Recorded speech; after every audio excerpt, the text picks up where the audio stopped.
Hello everyone, how are you all today? So in the last class we have done what is law of demand और उसके साथ हमने assumptions भी किए थे कि assumptions to law of demand क्या होता है. आज हम देखते हैं reasons to law of demand, that what are the reasons to law of demand. मतलब law of demand जो इस तरह होता है that is a downward sloping curve towards the right. तो ये ऐसा क्यों होता है? This is our today's main topic कि आज हम ये डिस्कस करेंगे that why does law of demand works as it works. तो ये इस तरह से क्यों काम करता है वो आज हमें देखना है. तो इसके आप देख सकते हैं we have 5 different concept for this और 5 डिफरेंट टॉपिक्स फॉर दिस. 5 ऐसे पॉइंट्स है जो एक्सप्लेन करते हैं कि लॉ ऑफ डिमांड इस तरह क्यों काम करता है. तो सबसे पहले होता है हमारा इनकम इफेक्ट. बहुत ही इंपॉर्टेंट है और ये मैंने आपको लास्ट क्लास में बताया था. क्योंकि हमारी इनकम लिमिटेड होती है तो हम क्या करते हैं, जैसे ही हमारा प्राइस कम होना शुरू होता है, ठीक है, तो हम डिमांड ज़्यादा करने की कोशिश करते हैं. क्यों? क्योंकि हमारे पास इनकम कम है. मतलब 100 रुपये में जो हमें प्रोडक्ट मिल रहा है वो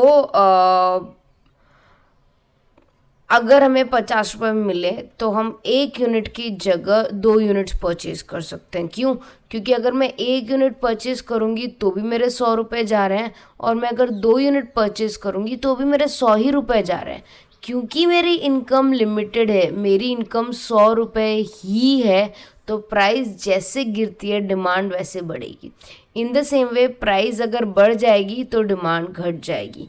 अगर सपोज यही प्रोडक्ट जो पहले 100 रुपये का मिल रहा था फिर 50 रुपये का मिल रहा था, अब अगर वो 200 रुपये का मिले तो मैं एक भी यूनिट नहीं ले सकती. क्यों? क्योंकि मेरे पास है ही 100 रुपये, मैं 200 रुपये नहीं अफोर्ड कर सकती, तो मैं वो चीज़ खरीदूंगी ही नहीं. तो यहाँ पर क्या हो गया, डिमांड हो गया कम. तो ये जो लॉ ऑफ डिमांड है ये क्यों काम कर रहा है? क्योंकि सबसे पहले हमारे पास इनकम कम है.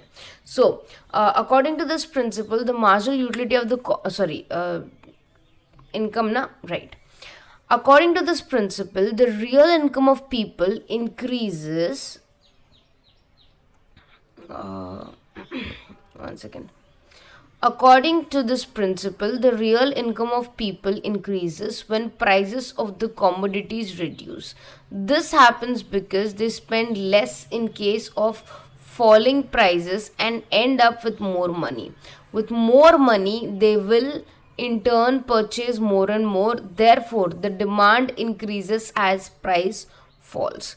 तो यहाँ पर क्या हो रहा है, बिकॉज हमारे पास इनकम लिमिटेड है और प्राइजेस गिर रही हैं तो हम क्या करेंगे, हमारे पास ज़्यादा पैसे बचेंगे. कैसे पैसे बचेंगे? जैसे मैंने अभी आपको एग्जांपल दिया, जो चीज़ 100 की है अब वो 50 की हो गई, तो मैं अगर 1 यूनिट भी खरीदूंगी तो भी मेरे पास 50 रुपये बचते हैं. तो वो पैसे मैं यूज़ करूँगी एक और प्रोडक्ट खरीदने के लिए और मैं ज़्यादा यूनिट्स परचेज करने की कोशिश करूँगी. बट अगर प्राइस इंक्रीज हो गया तो क्या होगा, डिमांड गिर जाएगा. अब नेक्स्ट पे चलते हैं. ये तो हो गया इनकम इफेक्ट. अब आएगा सब्स्टिट्यूशन इफेक्ट. सब्स्टिट्यूशन का मतलब क्या होता है कि एक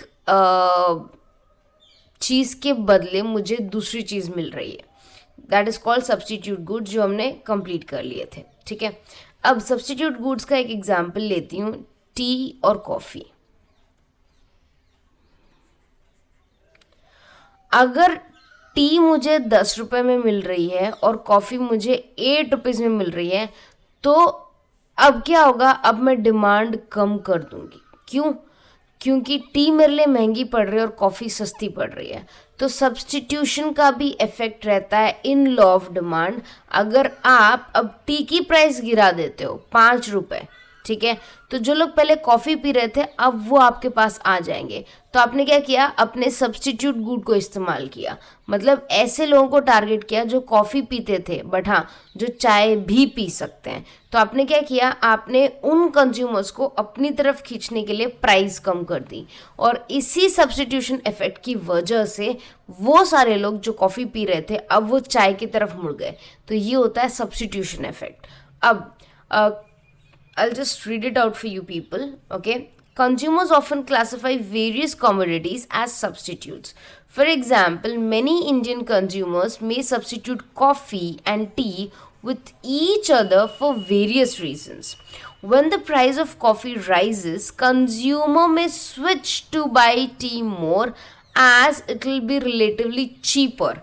Economists refer to this as substitution effect. Hence, if the price of tea reduces, its demand will increase more and the demand curve will be downward sloping. Downward sloping मतलब इसी तरह से increase होता है. Okay, now next one. तो income effect हो गया, substitution effect हो गया. आई होप आपको ये दोनों चीज़ें समझ में आएगा. Next, utility effect. Utility effect मतलब इस एक पर्टिकुलर प्रोडक्ट से मुझे सेटिस्फैक्शन मिल रहा है. अगर मुझे उससे सेटिस्फैक्शन मिलेगा ही नहीं तो मैं परचेज ही नहीं करूँगी. जैसे सपोज मुझे हाइड एंड सीक बिस्किट्स पसंद है तो मैं hide and seek biscuits he purchase करूँगी. मुझे और कोई टाइप के बिस्किट्स नहीं पसंद तो मैं नहीं परचेज करूँगी. तो हाइड एंड सीक क्या दे रहा है? हाइड एंड सीक मुझे यूटिलिटी दे रहा है, सेटिस्फैक्शन दे रहा है कि भाई मुझे वो चीज़ अच्छी लगती है. जबकि अगर आप मुझे और कोई टाइप का बिस्किट दे देंगे तो शायद मुझे वो सेटिस्फैक्शन ना रहे. तो अगर सपोज मैं दुकान में गई hide and seek biscuit purchase करने, मुझे हाइड एंड सीक नहीं मिला, वहाँ पे ख़त्म हो गया, तो अब क्या मैं कोई और परचेज करूँगी? शायद नहीं. क्यों? क्योंकि मेरी यूटिलिटी नहीं होगी, मतलब मुझे उससे सेटिस्फैक्शन नहीं मिलेगा, मुझे पसंद ही नहीं है तो मैं खाऊंगी ही नहीं. ठीक है, तो यूटिलिटी का बहुत बड़ा महत्व होता है. यूटिलिटी के बेसिस पे हम बहुत सारी चीज़ों को या तो एक्सेप्ट करते हैं या इग्नोर करते हैं, क्योंकि या तो हमें यूटिलिटी मिल रही है या उससे नहीं मिल रही. सो यहाँ पर the law of diminishing marginal utility, ये हमारा पॉइंट है जो हमें पढ़ना है. According to this principle, the marginal utility of a commodity reduces when the quantity of goods is more. ये law of diminishing marginal utility हम आगे पढ़ेंगे.